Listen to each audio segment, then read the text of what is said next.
Hello guys, welcome to my channel. तो हमारा आज का टॉपिक है इंडियन एविडेंस का। हमारा सेक्शन 93 से सेक्शन 98 जो कवर करता है एम्बिगुअस डॉक्यूमेंट्स। सो चलिए पढ़ते हैं आज का टॉपिक। मीनिंग देखिए इसका क्या है। Meaning, when the document is not clear, जब डॉक्यूमेंट क्लियर नहीं है, मतलब अनसर्टेन है, क्लैरिफिकेशन नहीं है किसी भी डॉक्यूमेंट के लिए, and is doubtful in nature, मतलब डाउटफुल है कि वो डॉक्यूमेंट में वो चीज़ लिखी भी हुई है या नहीं, and does not giving the clarity and clarification regarding the meaning और डॉक्यूमेंट, मतलब जो मीनिंग है उसका सही क्लियर नहीं कर रहा है उसके बारे में। ये हमारे पास यूजुअली सेक्शन 93 एंड 94 दो तरीके से आता है, patent ambiguity and latent ambiguity. Patent ambiguity के अंदर हमारे दो सेक्शंस कवर करते हैं, 93 एंड 94, और उसके बाद 95 से 98 तक लेटेंट में। पेटेंट एम्बिग्विटी का मीनिंग देखिए क्या होता है। पेटेंट एम्बिग्विटी का मीनिंग होता है it appears to be ambiguous और defective on the face of document, कि पहले तो इसकी मीनिंग से ही पता चल रहा है कि कोई भी ऐसी चीज़ जिसमें डिफेक्ट हो, देखते ही पता चल जाए कि भाई इसमें ये चीज़ का डिफेक्ट है, वो होती है पेटेंट एम्बिग्विटी। एम्बिग्विटी का मतलब ही अनक्लियर, मतलब डिफेक्टिव को जो अनसर्टेन है, कुछ देखते ही पता चल गया है, उसको कहते हैं। ठीक है, फिर उसके बाद language of deed is uncertain. Language जो है वो अनसर्टेन है, समझ नहीं आ रही है, और मेनली इसमें सिर्फ यही कंसीडर होता है, इसमें कोई ओरल एविडेंस नहीं माना जाता है। जो डॉक्यूमेंट में होता है मतलब डिफेक्टिव है वही देखा जाता है। देखिए हमारा एम्बिग्विटी में, पेटेंट एम्बिग्विटी में सेक्शन 2 कवर होते हैं। मैंने जैसे कि पहले ही बताया था, सेक्शन 93 एंड 94। सेक्शन 93 देखिएगा कहते हैं, मतलब पहली बात तो ये है कि इसमें पेटेंट एम्बिग्विटी में कोई ओरल एविडेंस नहीं देते हैं, मतलब कुछ भी ओरल तरीके से तुम बोल नहीं सकते हो। जो डिफेक्ट उसमें डॉक्यूमेंट में आ गया है वो उसी से कंसीडर होगा।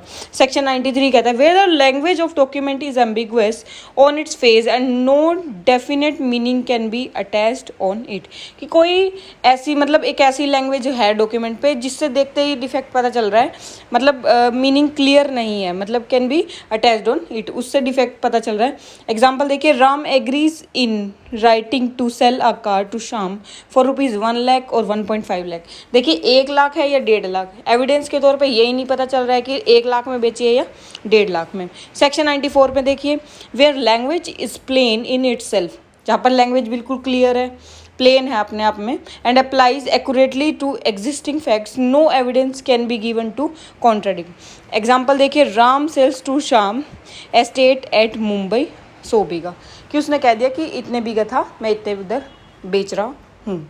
मीनिंग क्या है हमारे पास लेटेंट एम्बिग्विटी का मीनिंग, इसमें हमारे यूजुअली सेक्शन 95 से 98 तक कवर करता है। It's not apparent on face of record, apparent नहीं है, क्लियर नहीं है। Prima facie meaning is clear but ambiguity arises when it's applied to existing facts, मतलब ये तब पता चलता है इसमें डिफेक्ट, देखने से नहीं पता चलेगा डॉक्यूमेंट के अंदर की, तुम्हें पता नहीं चलेगा इसमें क्या डिफेक्ट है, पर जब एग्जिस्टिंग फैक्ट्स के ऊपर अप्लाई करोगे तब उसमें पता चलेगा कि तुम्हें इसमें ओहो इसमें तो ये गलती है, ये डॉक्यूमेंट में ये गलत है। Defect is not in language but its application to existing facts, जैसा कि मैंने बताया कि डिफेक्ट देखने से नहीं पता चलेगा, वो एग्जिस्टिंग फैक्ट्स के ऊपर अप्लाई करने के बाद पता चलेगा, और इसमें एविडेंस मतलब दे सकते हैं, चेंज हो सकता है। तो सेक्शन 95 देखिए हमारा क्या कहता है, where language of document is plain but unmeaning in reference to existing facts, कि जो लैंग्वेज है डॉक्यूमेंट की वो प्लेन है बट अनमीनिंग है, मतलब कोई मीनिंग नहीं निकल रहा उसका। एग्जाम्पल देखिए, Ram sold to Shyam by deed my villa at Poona, कि उसने बोला कि राम ने कहा कि मैं अपना बेचना चाहता हूँ विला जो पूना में है, और बाद में पता चला कि पूना में तो उसका कोई विला है ही नहीं, वो तो मुंबई में है। अब डीड में जब पूना का लिखा हुआ है, अब वो एविडेंस के तौर पे कौन सा विला दिखाएगा, मुंबई वाला दिखाएगा, ये जो पूना में तो क्योंकि है ही नहीं, तो फिर एविडेंस के तौर पे अगर देखा जाएगा इन्वेस्टिगेशन में तो बाद में वो मुंबई में ही निकलेगा, और जैसे जो शाम की, और उसके ऊपर भी किसी और की पोजेशन है शाम की।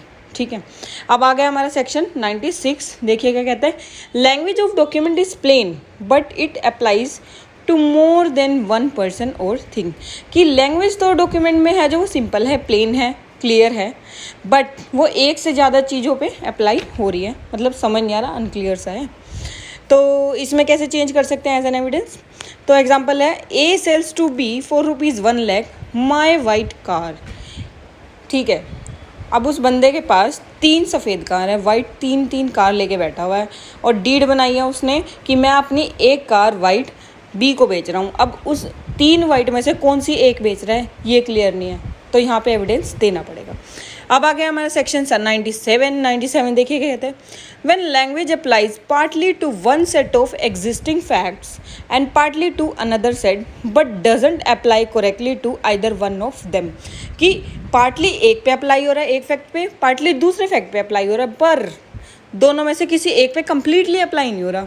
एग्जाम्पल देखिए, A sells B my land at Poona in occupation of Sham, कि मतलब ए की कोई लैंड है वो बी को बेच रहा है पूना में। पहली बात तो वो पूना में है ही नहीं, और पूना में मिल गई किसी मुंबई में है, मुंबई में है अभी है तो वो शाम के ऑक्यूपेशन में, यानी किसी और के ऑक्यूपेशन में है, तो उसके तरीके से वो क्लियर करके एविडेंस देना पड़ेगा।